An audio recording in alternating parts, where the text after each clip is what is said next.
Olá, eu sou Michel Alcoforado e vamos aqui começando mais um Caoscast, você sabe, com essa energia toda que inebria a todos, que já ficam aqui com palpitação, taxas de pressão alta, batendo nas alturas e o coração a toda, porque estão nos ouvindo, voltamos. Voltamos com o podcast mais caótico deste país para falar sobre comportamento, tendências e outras cositas mais. Vocês sabem bem que não faço isso sozinho, faço isso sempre muito bem acompanhado do time de iluminados do Grupo Consumoteca e parceiros. Ele voltou, já aviso daqui a pouco. Aliás, vou avisar agora. Quem voltou foi o Wesley Xavier, do Vivência 011, que entende tudo sobre o consumidor periférico e aquilo que anda acontecendo do lado de lá. Do lado de cá, mas com toda a interferência e contato do lado de lá, Carmela Moraes, porque tá no Sul, mas tá no Brasil, apesar de alguns acharem que lá não é, o que voltou. Ela que sabe tudo sobre o comportamento e aquilo que tem feito a cabeça das gerações, de todas elas, hein? Se tu gosta desse negócio de TikTok, de Tinder, de Trend, não sei o que, Carmela é a pessoa. E Marina Roale, que chegou antes de todos nós aqui, né? A decana desse podcast, chegou antes da gente começar a pavimentar esse espaço, quando o podcast não sabia-se muito bem o que ele era, nem muito menos no que ia dar. 13 ouvintes que temos aqui, certamente nos acompanham desde esse tempo, tá aqui também. Ela é head de pesquisa do Grupo Consumoteca e passeia sobre o comportamento do consumidor latino-americano, abraçadas, né? Como se toda tsunami pra ela fosse só uma marolinha. Vamos começar do começo, olha... Wesley Xavier, você já é de casa, né? Michel, prazer de novo estar aqui com vocês. Fico muito feliz de vir contribuir. É isso, é uma felicidade tremenda estar compartilhando esse espaço com vocês. Tem feito sucesso, hein, Wesley? Tenho recebido aí, falou assim, ó... Sério isso? O fulano apareceu lá, o fulano sabe, hein? Não, e o povo tá seguindo ele no Instagram, tá fazendo sucesso. Aí os vídeos do Wes, tem que seguir. @Vivência011. @Vivência011, vocês sigam lá, por favor, que o Wesley sabe tudo sobre aquilo que passa pela cabeça e pelo cotidiano dos consumidores das periferias urbanas deste país. Carmela Moraes, que teve férias, voltou, já entrou de cabeça, né? Que não tem chance não, né? Volta é engolida pela vida, né? Voltei. Os meus drinks agora é só após 18, né? Antes não dá muito certo, não. Mas voltei. Tava com saudade, gente, de Caoscast. Tô de volta. E Marina Roale, que tá aqui desde sempre. Na Mansão Itaipu, não, né? Agora você nem contou a novidade, né? Que você não mora mais na Mansão Itaipu. Pois é, mudei, né? Mas eu cheguei aqui, era tudo mato, tá? Queria dizer que atravessei a Bahia. Mudei. Atravessou, e o apelido da nova residência, assim como tem o castelo de Windsor, o castelo de Balhal, o castelo, aquele outro lá de Londres, de Buckingham, a Marina Roale tem um novo castelo, mas vou revelar nos próximos episódios qual é a nova denominação. Quando a gente entra num tenso processo de digitalização, a gente é obrigado a lidar com uma série de coisas que você tem que crer que elas existem, apesar de elas não existirem tal como todo o resto existe. Para falar sobre as narrativas periféricas e de pessoas pretas, há uma invisibilidade sobre essas narrativas, também tem esse processo de apagar outros corpos também, né? E é muito doido, porque todo esse processo impede com que as pessoas se relacionem com as comunidades que existem, que se parecem com elas. O que mais muda nesse jogo é que, de certa forma, a gente precisava de uma plataforma que legitimasse que alguma coisa mudou, assim, que algum acontecimento histórico rolou de fato. Esse conteúdo que transita, que te acompanha, seja lá onde for, é o conteúdo que vai passar de fato a ser validado, né? Ao passo que ele transita, ele vai ganhando camada de realidade. O conteúdo, ele cresce e também se transforma. Rapaziada, falando em rainha aqui, né? Onde é que você estava quando a rainha morreu, hein? Trabalhando. Olha, eu tava trabalhando e tava com a TV desligada, fiquei esperando, achei estranho não ouvir a morte da rainha pela clássica musiquinha do Plantão da Globo. Descobri que a rainha tinha morrido por meme. Eu também. Mentira! Meme Close Friends. Verdade. Eu tava achando que era zoeira, que era mentira. Até quando me mandaram um post do próprio @ da Royal Family no Instagram.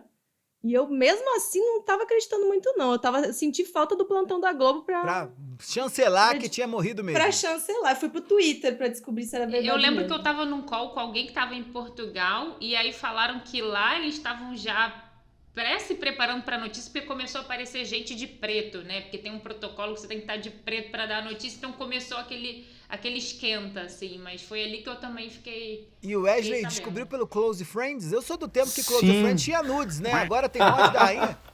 Ah, sim, virou esse segundo lado de informações que a gente não quer soltar no público, né?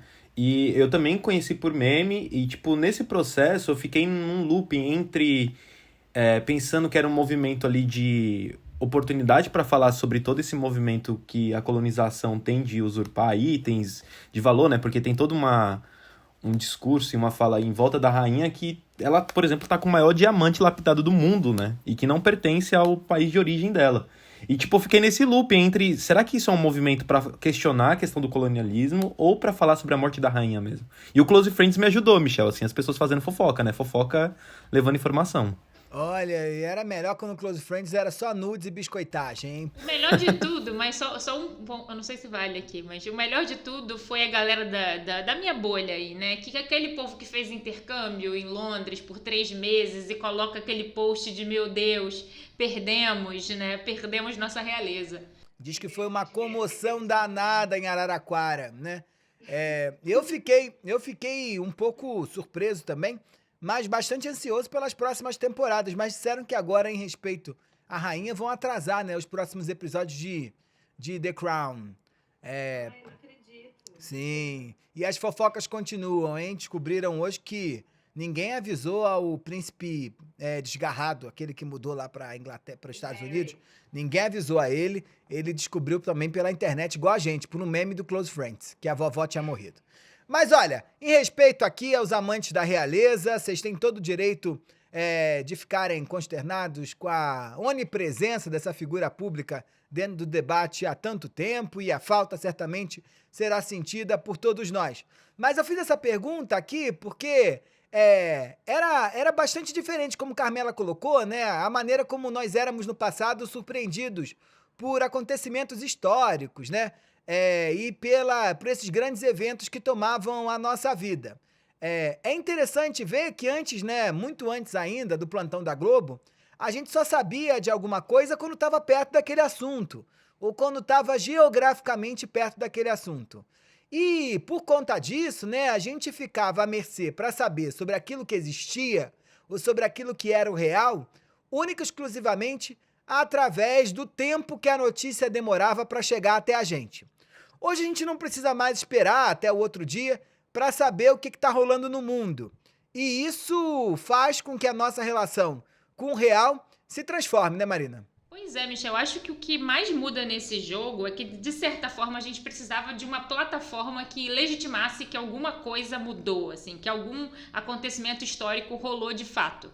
Então, como a Carmela falou, ela esperava ali o plantão da Globo. Então, tinha que sair no jornal ou tinha que ter o William Bonner falando aquela notícia pra gente acreditar que aquilo tá acontecendo. E hoje não mais, né? Tanto que com um meme a Carmela acreditou. Bastou a gente ver essa coisa se espalhar por aí que a gente acreditou. E é nessa nova forma de ter essa crença que tem coisa nova rolando. Tinha uma antiga maneira de como as informações se disseminavam que também refletia muito uma velha lógica da internet, uma lógica forma das redes. Olha, Marina, se tem essa mudança toda que você tá apontando aí, já tá claro, né? Tá mais do que na hora da gente dar nome aos bois. O boi... Nome aos bois. Marina, qual é o nome do boi de hoje, hein? O boi de hoje é o selo do real. Ah, selo do quê? Selo? Selo é aquele bagulho que a gente colocava na carta, né? Esse que a gente fazia coleção lá, né? Ia no correio comprar. Comprovava que aquela carta era uma carta e podia, por conta daquele negocinho, você cumprir o papel dela de carta, né? Que era chegar a outro lugar. Que é esse bagulho aí do selo do real? Antes a gente precisava quase que de uma prova material de que alguma coisa mostrava pra gente que tinha algo novo rolando no mundo. Já o selo do real que eu tô falando aqui é de um conteúdo construído a partir da mobilização das pessoas que atravessa as múltiplas plataformas que a gente acessa hoje no nosso dia a dia, né? E uma informação, a pauta da semana, aquilo que todo mundo tá falando, vai ganhando peso a partir do momento que a gente vê essa mobilização acontecendo nos ambientes digitais. Isso é diferente do cross-content, desse negócio de transmídia que o pessoal aí caiu de cabeça, né, pra entender, não é? O pessoal do marketing adora um cross, plus, multi, below the line, que é aquela estratégia transmídia, que é quando você pega uma campanha, você tem uma mensagem que você quer passar, aí você vai adaptando aquilo na linguagem, né? Então eu vou falar isso de um jeito no Facebook, no LinkedIn, no Instagram, no TikTok, e você vai mobilizando aquilo com o objetivo de dar muito alcance. O que a gente está falando aqui é um pouco diferente, porque eu não estou falando dessa estratégia baseada em lógica de plataforma, onde você fica adaptando conteúdo ali para a coisa viralizar. A lógica do selo do real é outra. É justamente um conteúdo que ele vai ganhando escopo de uma maneira orgânica. É de notícia, é de informação, é de meme, é do que as pessoas vão elencando como importante, não que alguém agendou, né? É uma pauta que ela vai se criando sozinha. É um desejo por algo mais orgânico mesmo, né? Me parece que quanto mais natural e espontâneo é um conteúdo, mais a gente acredita e valida ele. A gente vive nesse mundo aí de que a nossa opinião ela é praticamente moeda, né? O que eu falo me rende frutos, de certa forma. E acaba que muita coisa tem ficado com uma cara de fabricada, né? A esteira fordista do conteúdo. Aquele esquema de comercialização de conteúdo dos influenciadores, que era aquela lógica de, eu te vendo o pack de um post no feed, mais 3 stories, meio que cai por terra, né? Porque não tem como hoje em dia ser tudo tão fabricado, fica muito com uma cara de pasteurizado, mais do mesmo. E isso faz com que aos poucos a gente vá duvidando também da credibilidade desse conteúdo, né? Tem até um ponto que acho que vale a gente ressaltar aqui, quando você fala que fica pasteurizado, não é que essa estratégia não funcione, não à toa a Boca Rosa lá há pouco tempo viralizou o dia a dia, essa sequência de conteúdo que ela planeja funciona para ela promover a marca dela. Mas não é isso que determina o que é a pauta, né? Não é isso que determina o que é o tal do selo do real quando a gente pensa em questões maiores. Mas de certa forma acho que tem um desejo de um conteúdo que seja mais fluido e espontâneo, a ponto de que a gente começou a ver de um tempo para cá influenciadores como Casimiro ganhar repercussão e espaço, né? Que de certa forma rompe um pouco com essa lógica aí de pasteurizado, de pack de post, né? Talvez com isso a gente entenda muito esse sucesso dos vídeos de reacts que o próprio Casimiro faz, né? Das lancheiras da Nina, do Vai Dar Namoro. São conteúdos que eles se mesclam, né? Que eles se sobrepõem e que se massificam dentro dessa lógica aí que a gente está chamando de selo do real, né? O sucesso do Vai Dar Namoro, ele não é o Rodrigo Faro, ou os convidados, ou o próprio formato do programa, que, de certa forma, é um programa antigo. O sucesso acontece justamente porque ele se transformou num conteúdo capaz de transitar entre esses diferentes espaços do mundo digital. Sabe que esse exemplo do Casimiro é bom? Porque você falou aí dos vídeos de lancheira, né? Que ele começou a comentar uma mãe que estava fazendo lancheira da filha, e isso foi ganhando uma repercussão tão grande que a OLX divulgou que em janeiro de 2021 cresceu a venda de lancheiras em 368%.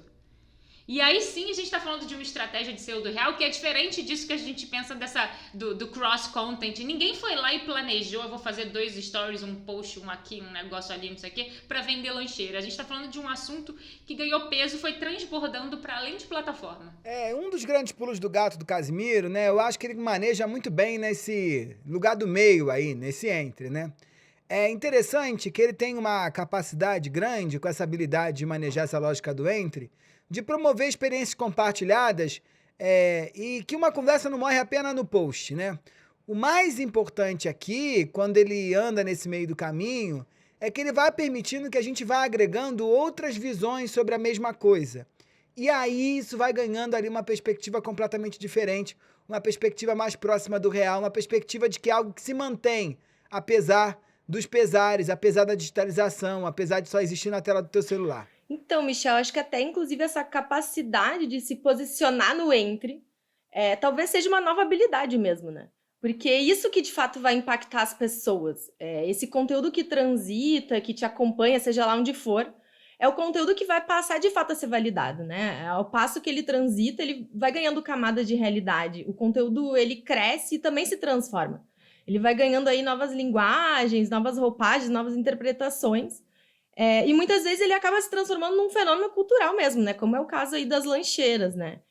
O outro exemplo bom é o podcast lá da Mulher da Casa Abandonada, que também, né, aconteceu isso. É super nichado, né, por ser podcast, mas ele transitou, cresceu, virou um caos.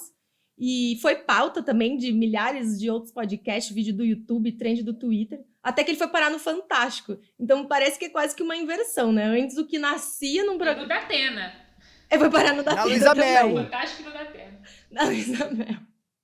Mas acho que é quase que uma inversão que acontece, né? Antes o que nascia num programa como um Fantástico era que de fato ia ser validado, o que ia ser real. E agora parece que o que a gente está falando é que esse conteúdo que ganha o selo do real, ele transita tanto, ele cresce tanto a ponto dele terminar lá no Fantástico. Ô Carmela, acho que o ponto aqui que a gente está discutindo, né, só para ficar bem claro, é que o processo de invenção desse mundo marcado pela digitalização, ele cobra um esforço para nós que fomos treinados e crescemos num mundo onde a materialidade é o ponto decisivo, de quase de transmutação, né, de que algo que existe na tua tela, a gente precisa acreditar mesmo que existe para ele cobrar da gente um novo comportamento ou uma nova ação.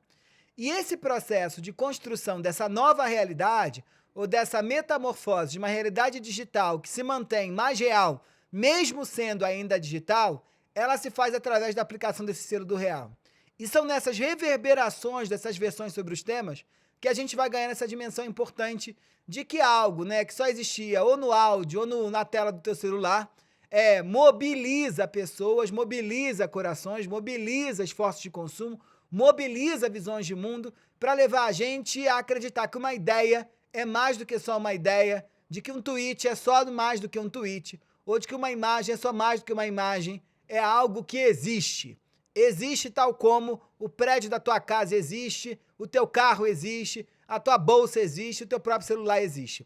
Wesley, esse assunto do selo do real, ele é democrático, assim? Ele tá permitido para todo mundo? Ele tá no jogo ou é da bolha da Vila Madalena e de Pinheiros, hein? Nossa, quando eu penso em selo do real, eu penso em todo esse processo de quem detém das construções de narrativas de um modo geral, né? E assim, pensando em produção de conteúdo, a gente já tem alguns movimentos de estudo que pensam em olhar para essas plataformas. Por exemplo, eu vou trazer um caso aqui do Twitter. Houve um movimento em que os usuários começaram a questionar a distribuição de conteúdo de pessoas pretas, de fotos de pessoas pretas na rede, enquanto havia um engajamento e uma distribuição via plataforma que incentivava o alcance de pessoas brancas. O Twitter fez uma mobilização para que os pesquisadores e os criadores desse algoritmo trouxessem justificativas. As justificativas foram várias, desde falar sobre a questão do fundo da foto.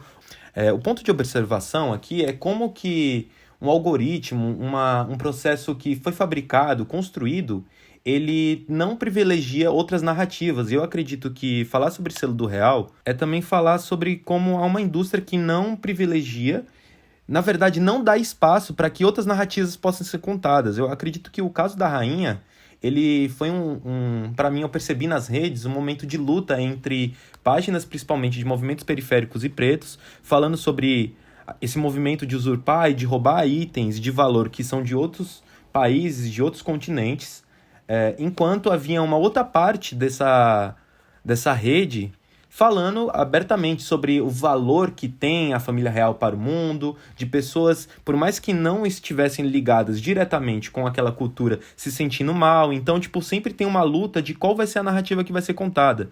E eu já vi nas minhas redes muitas pessoas falando sobre qual é a dificuldade de fazer um conteúdo romper essa bolha, né? Eu acredito que todos os produtores de conteúdos periféricos, e principalmente pessoas pretas, elas enfrentam um desgaste de que o meu conteúdo não é suficiente. que eu acredito que entra dentro dessa lógica do real também. Não adianta ser só ser bom, produzir um conteúdo que difere, se a gente não tem um apoio de uma plataforma e de um algoritmo que não permite com que essas narrativas vão além.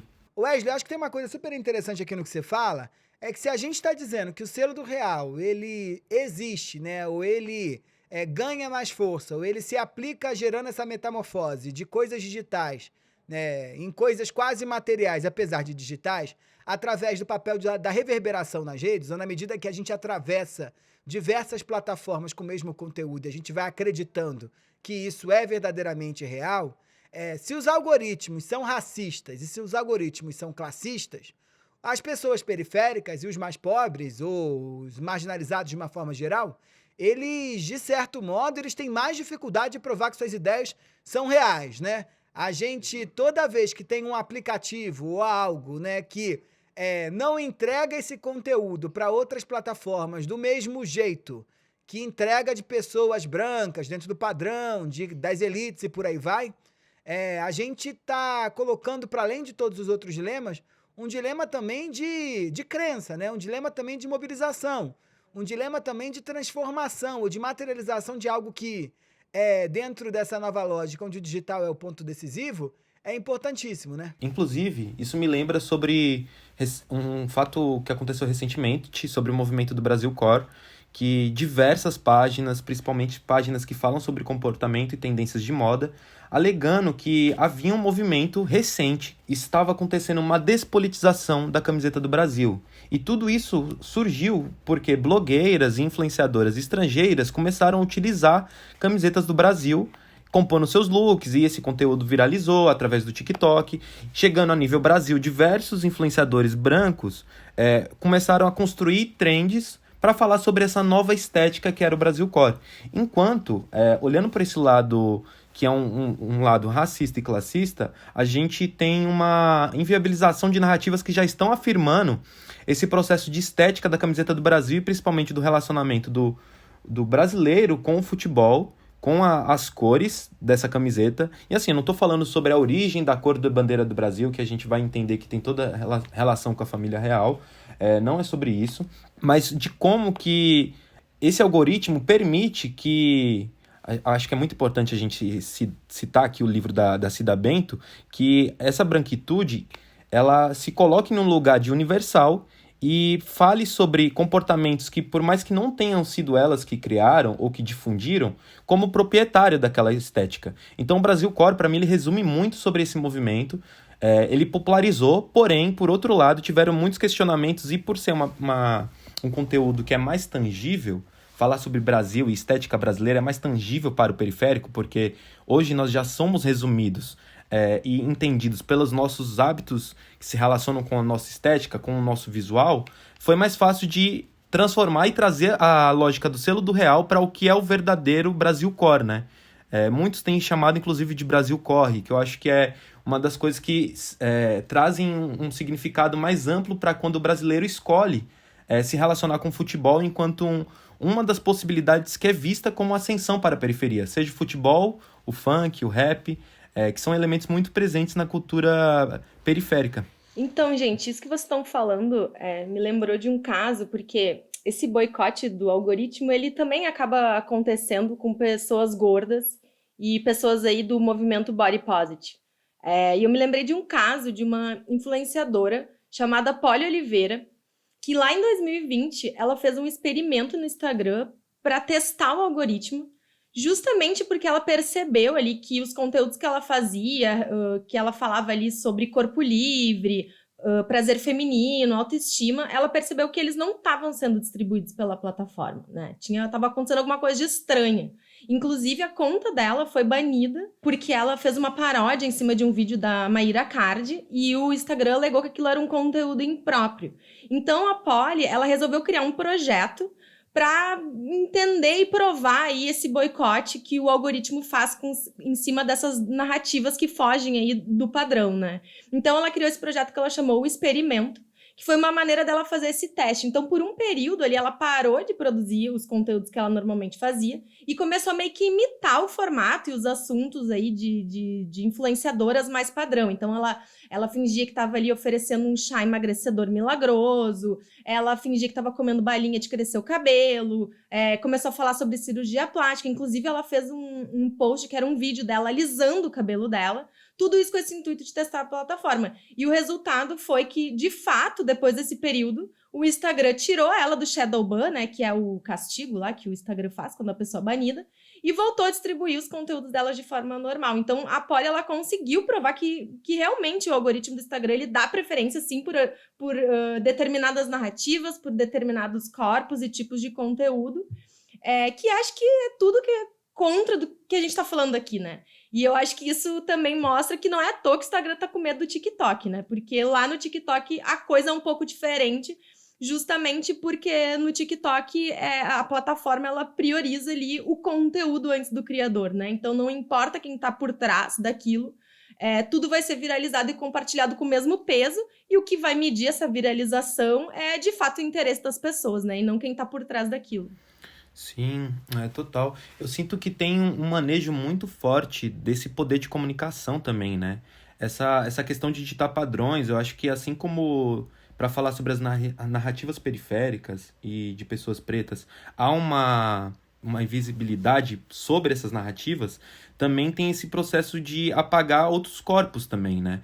E é muito doido, porque todo esse processo impede com que as pessoas se relacionem com as comunidades que existem, que se parecem com elas, desfavorecendo outras narrativas que podem ser positivas para essas comunidades. Nesse entendimento que o algoritmo não trabalha em prol dos criadores de conteúdo, se criam novas estratégias de produção, né? E o lance dos cortes, ele entra muito dentro desse cenário de como a gente distribui o podcast que não está sendo visto na internet e cria uma página de cortes oficial. O Casemiro fez isso, né? Ele é um dos precursores desse movimento que se popularizou e garante com que em outras plataformas seja acessado esse conteúdo que ele está produzindo e incentivando também as pessoas verem o que ele tá ali reagindo, né? Por exemplo, o lance do Vai Dar Namoro que você já citou.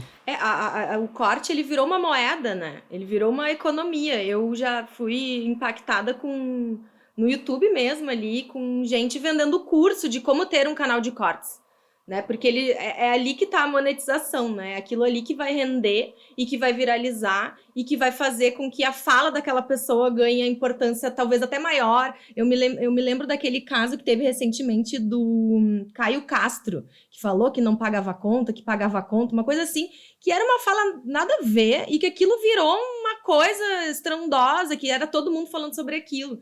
Então, acho que é um pouco isso, assim, né? O corte, ele acabou virando uma economia mesmo, né? Um novo tipo de conteúdo que acho que, de certa forma, ele chancela o que a gente está falando aqui, que é o selo do real. Mas eu acho que aí tem uma faca de dois gumes dentro do processo de selo do real, que é essa de que à medida que eu crio o corte, eu estou facilitando a fragmentação do meu conteúdo para que ele se espalhe por aí.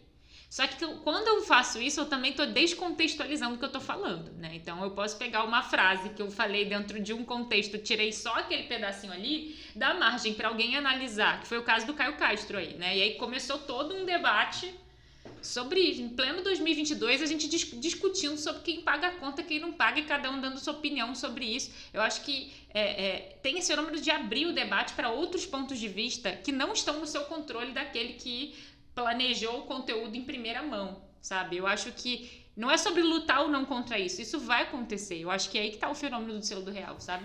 E é perigoso também porque ele abre pauta para uma fake news, né? Ele dá espaço para uma fake news acontecer, né? E aí também agora eu me lembrei que essa semana, acho que foi, a Jade Picon tava num podcast também desses, e que começaram a dizer que ela usava uma roupa e depois ela descartava a roupa e tal. E também foi isso, pegaram 20 segundos de uma fala dela e transformaram isso num conteúdo para lacrar, né? Para viralizar, para falar mal da Jade Picon, porque isso dá views, dá like, né? Então também tem esse risco desse selo do real, que é a disseminação de fake news, né?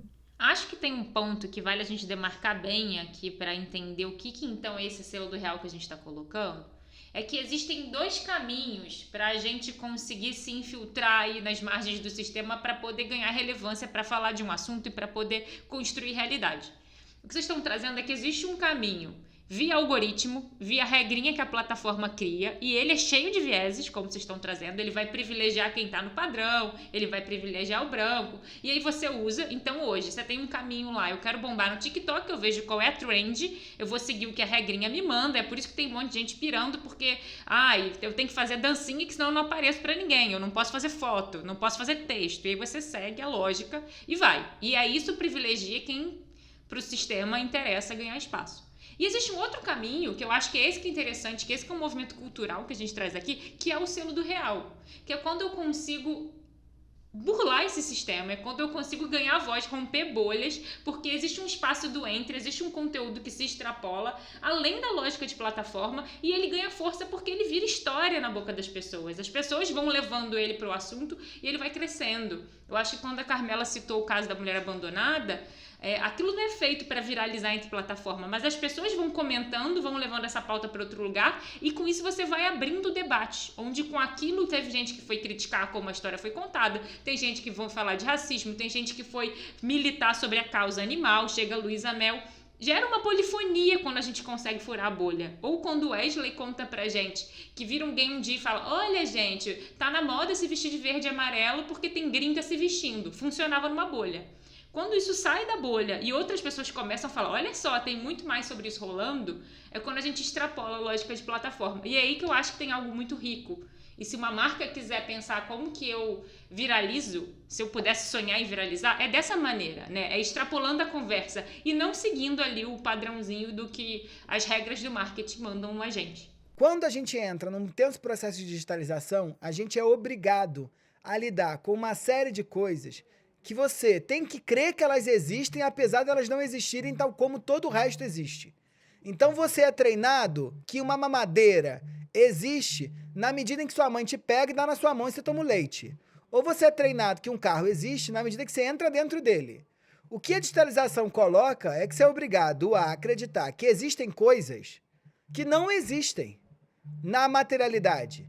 E esse esforço de mobilizar, de fazer você pensar em alguma coisa que não existe, mas existe, e por aí vai, ele cobra que a gente acredite nessa imaterialidade material desse bagulho.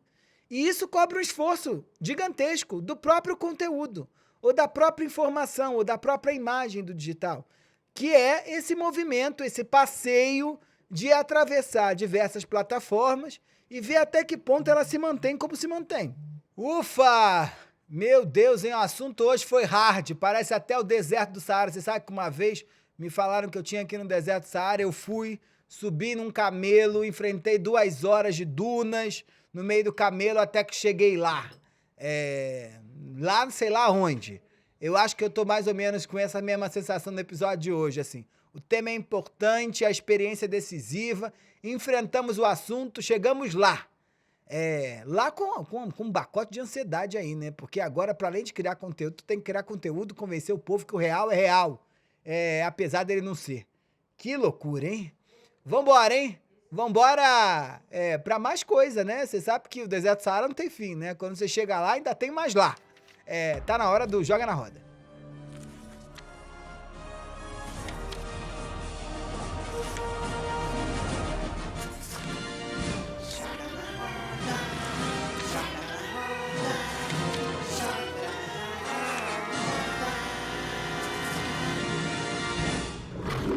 Wesley Xavier, aquele que sabe tudo, que acontece em tudo quanto é lugar, transita de norte a sul desse país, entendendo de cabeça o que é a periferia.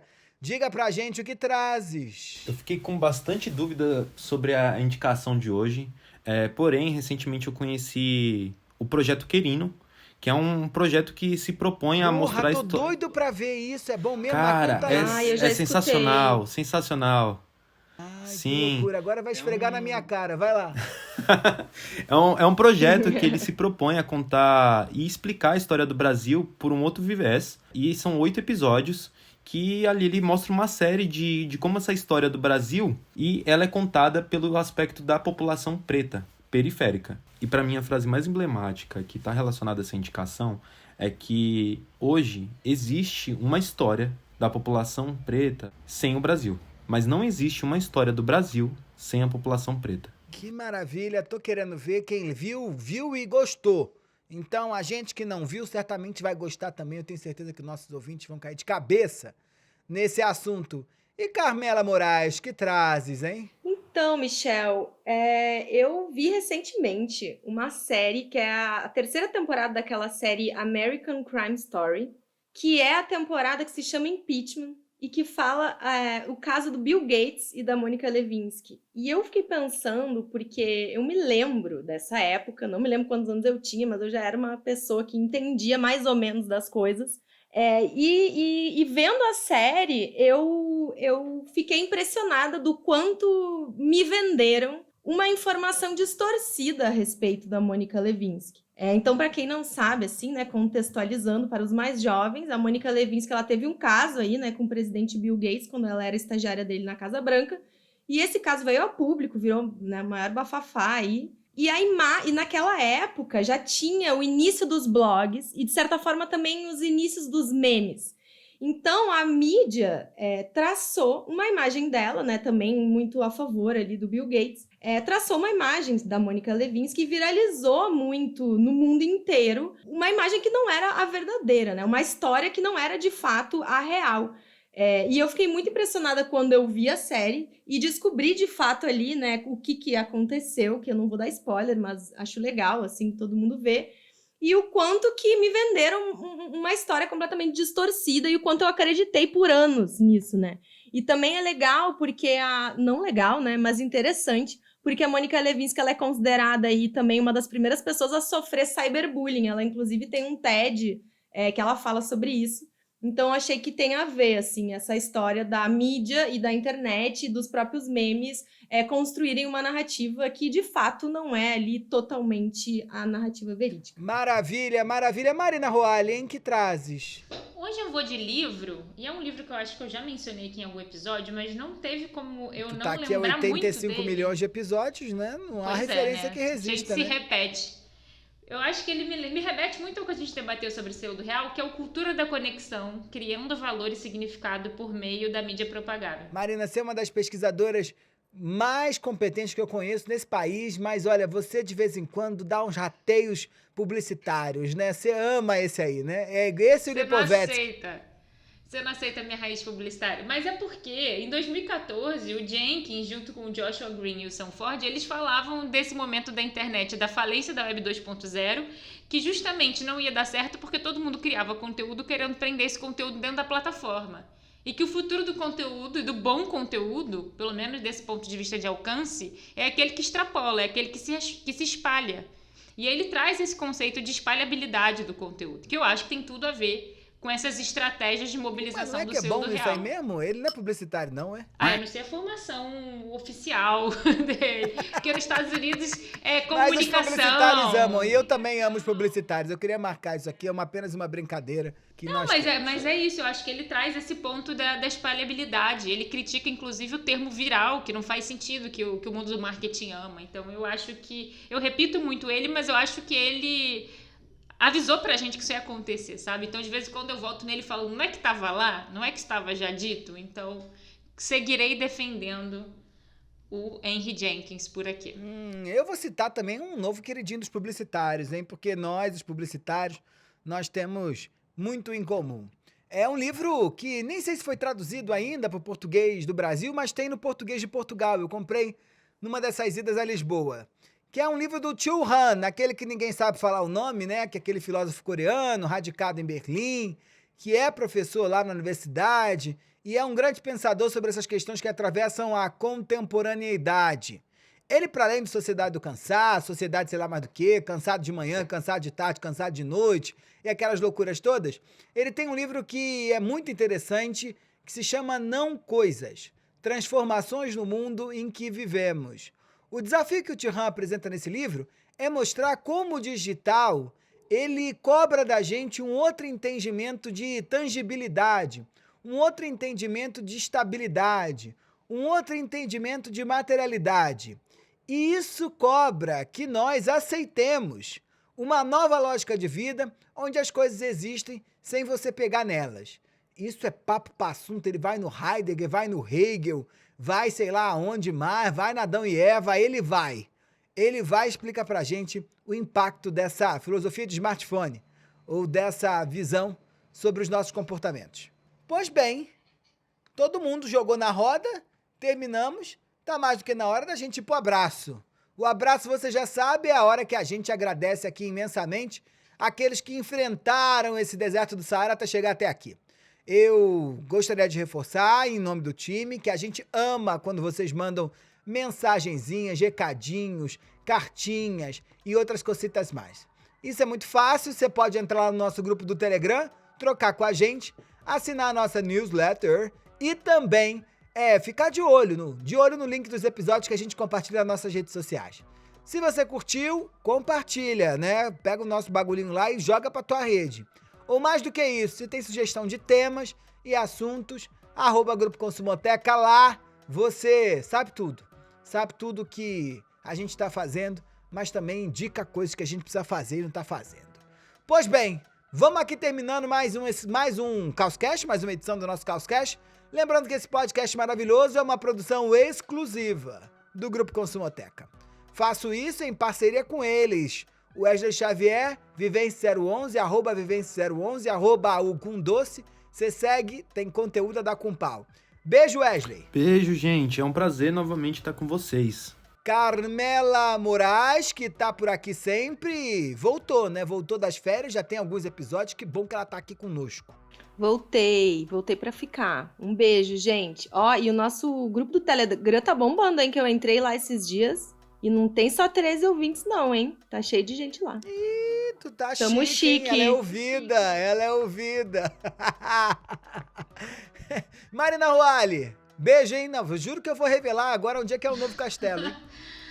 Tchau, tchau, caóticos. Espalhem a gente pra gente virar selo do Real, pra gente ganhar o selinho do Real, né? Eu preciso lembrar que essa pesquisa contou com o apoio do nosso time de insights, liderado por Marina Ruali, e a ajuda maravilhosa de Natália Costa. O roteiro, sempre por conta dela, aquela que sabe tudo das palavras, de norte a sul desse país, atravessando as matas amazônicas e o mercado ver o peso, Vanessa Vieira do Jurunas. E a edição é dele, que é, além de poliglota, joga em todas as posições desse time, é do grande, ele mesmo, Wesley Xavier, você já sabe, né? Um beijo gigante meu, Michel Alcoforado, pra vocês, e contando que vocês voltem, volta pro próximo, que o assunto próximo já tá pronto e tá ótimo. Ó, se cuida. Tchau, tchau.